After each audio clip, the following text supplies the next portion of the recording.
O să încercăm, dacă se primește, poate avem noroc.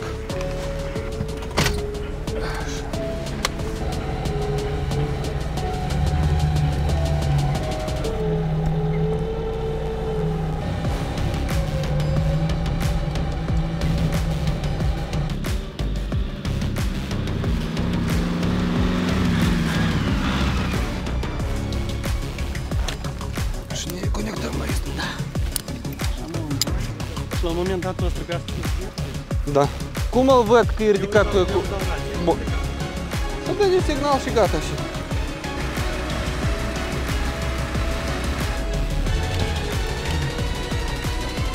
Ce-o căutat el aici? Eu presupun că eu caut teren pentru construcții. Spinner și așa e. Mine pe seara e timp foarte bun. Căutări.